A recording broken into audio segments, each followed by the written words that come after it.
जालना शहर महानगरपालिकेने 19 कोटी रुपयांचा खर्च करून जालना शहरातील मोती तलावामध्ये जो आहे तो विसर्जन कुंड तयार केलेला आहे आणि आपण या ठिकाणी पाहू शकतो जालनेकर मोठ्या संख्येनं आपल्या लाडक्या बाप्पाला निरोप देण्यासाठी या ठिकाणी आलेले आपल्याला पाहायला मिळतात।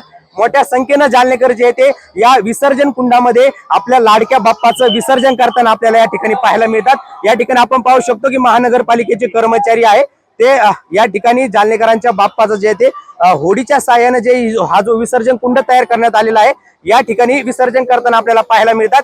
आपल्या सोबत महानगरपालिकेचे आयुक्त संतोष खांडेकर साहेब आहेत। साहेब, देखावा म्हणजे जालनेकरांना पहिल्यांदा विसर्जन कुंड यावर्षी खुला करण्यात आलेला आहे।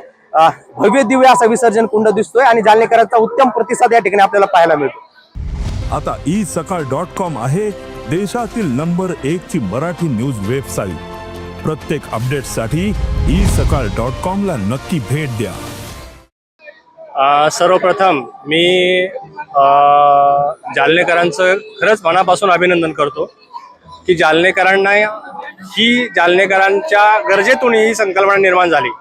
कारण दरवर्षी आपण मोतीबागेमध्येच गणपतीचं विसर्जन करतो, 1-2 वेळा अपघात झाले, शिवाय हा मोती तलाव जो आहे तो सततच्या गणपतीच्या विसर्जनामुळे कदाचित काही वर्षानंतर तो सिल्टिंग होऊन नामशेष झाला असता। तर ह्या सगळ्या गोष्टी लक्षात घेऊन आपण केंद्र शासनाकडे निधीची मागणी केली होती। आपल्याला सर्व जालना शहरातल्या सर्व पदाधिकाऱ्यांनी, आमदार साहेब असतील, माजी आमदार असतील, खासदार साहेब असतील, सर्वांनी यामध्ये मदत केली आणि आपल्याला 20 कोटी रुपयाचा निधी उपलब्ध झाला। याच्यामध्ये आपण कृत्रिम कुंड तयार केलाय आणि कृत्रिम कुंड केल्यामुळे जे पाणी आहे, दोन्ही ठिकाणचं पाणी, मूळ तलावाचं पाणी आणि कृत्रिम कुंडातलं पाणी, ते मिक्स होणार नाही। याच्यामुळे आपल्या गणपतीचं बाप्पाचं विसर्जन आहे ते आपल्याला कृत्रिम कुंडामध्ये करता येईल आणि गणपती तयार करत असताना जे रंग किंवा इतर जे घातक पदार्थ वापरले जातात आणि ते पाण्यात मिसळून जे कॅन्सर सारखे आजार, हे पाणी पर्क्युलेट होऊन आपण बोरमधून वगैरे वापरतो। तर ह्या ज्या समस्या आहेत, शिवाय नैसर्गिक हा जो तलाव आहे त्याचं रिज्युनेशन करणं हाही त्याचा एक भाग होता। पर्यावरणाचा समतोल राखण्यासाठी इथली जी इकोसिस्टीम आहे छोटीशी, एवढा मोठा तलाव आहे, साधारणपणे 70-80 एकरामध्ये तलाव आहे, तर याचं सगळं आपल्याला संवर्धन करणं शक्य झालं आणि यामध्ये आपण पूर्णपणे एक आपली परंपरा जी आहे, भारतीय शैलीचं जे म्हणजे वास्तुशास्त्र आहे त्याचा विचार करून आपण दगडाच्या माध्यमातूनच घाट आणि विसर्जन कुंडाची निर्मिती केली आहे। एक त्याला धार्मिक आणि एक आर्टिस्टिक आणि एक जालनेकरांना एक त्यांच्या दररोजच्या ह्याच्यामध्ये एक क्वालिटी टाइम स्पेंड करता यावा, असाही यामध्ये उद्देश ठेवून आपण ही सगळी व्यवस्था केलेली आहे आणि खूप चांगल्या पद्धतीनं लोकांचा रिस्पॉन्स आहे आणि खूप चांगल्या पद्धतीनं आपल्याला इथे विसर्जनाची व्यवस्था करता आलेली आहे। महानगरपालिकेकडनं किती आपले कर्मचारी या ठिकाणी सकाळपासून आणि सर्वसामान्य माणसं या विसर्जन कुंडामध्ये विसर्जन करतात की आपले कर्मचारी? आपल्याला प्राथमिकरित्या आम्ही तशी व्यवस्था केली होती। आपल्याला रेलिंग केलंय, आपण दगडाचंच रेलिंग आहे, आपल्याला पाहायला उपलब्ध आहे। ह्या रेलिंग पासून लोकांनी डायरेक्ट विसर्जन करावं अशी आमची कल्पना होती, पण यापूर्वी काही अपघात झाले होते आणि आमचं पहिलंच वर्ष असल्यामुळे आम्हाला अंदाज नाही नेमका की लोकांचा कशी प्रतिक्रिया असेल। आता सध्या आम्ही एक बॅरिकेटिंगच्या पुढे नागरिकांना अलाव करत नाही।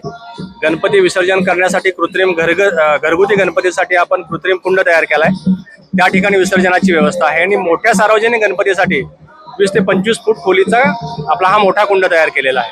क्रेनची व्यवस्था आहे, बॅरिकेटिंग आहे, 150 पेक्षा जास्त नगरपालिकेचा कर्मचारी आहे, 125 पर्यंत पोलीस कर्मचारी आहेत आणि 40 ते 50 आपण लाईफ सेव्हिंगसाठी जे इथं तराफ्यावर काम करणारी लोक आहेत ते प्रायव्हेट लोकांची आपण मदत घेतलेली आहे। काही NGO आपल्यासोबत काम करतायत। सर्वच नागरिकांनी आम्हाला मोठ्या प्रमाणात यामध्ये सहकार्य केलंय। प्रत्येक ठिकाणी आम्हाला प्रत्येक म्हणजे स्टेपला नागरिकांचं चांगल्या प्रकारे कोऑपरेशन मिळतं। नक्कीच हे जालना शहर महानगरपालिकेचे आयुक्त होते। आपण या ठिकाणी बघू शकतो की महानगरपालिकेचे कर्मचारी जे आहेत ते होडीच्या साह्यानं जालनेकरांचे जे बाप्पा आहेत त्यांचं या विसर्जन कुंडामध्ये विसर्जन करताना आपल्याला पाहायला मिळते। खरं तर हा भव्य दिव्य कुंड जो आहे तो जालनेकरांसाठी पहिल्यांदा यावर्षी खुला करण्यात आलेला आहे आणि या ठिकाणी आपण पाहू शकतो की शावर आहेत, त्यानंतर कारंजा आहेत, त्याचबरोबर जो आपण बघू शकतो की जालनेकरांसाठी हा पहिल्यांदा विसर्जन कुंड तयार करण्यात आलेला आहे आणि या ठिकाणी जालनेकरांच्या लाडक्या बाप्पाचं विसर्जन होताना आपल्याला या ठिकाणी पाहायला मिळतंय। मोठ्या संख्येने महानगरपालिकेचे कर्मचारी आहेत. जवळपास 150 कर्मचारी जे आहे ते जालनेकरांच्या घरगुती बाप्पाचं विसर्जन या विसर्जन कुंडामध्ये करताना आपल्याला या ठिकाणी पाहायला मिळत आहे. अक्षय शिंदे, साम टीव्ही न्यूज, जालना. देश विदेशातील प्रत्येक घडामोडींचे लाईव्ह अपडेट मिळवण्यासाठी आता साम टीव्हीच्या सर्व सोशल मीडिया प्लॅटफॉर्मला लाईक, फॉलो आणि सबस्क्राईब करा. तसंच सर्व नोटिफिकेशनसाठी बेल आयकॉन प्रेस करायला विसरू नका.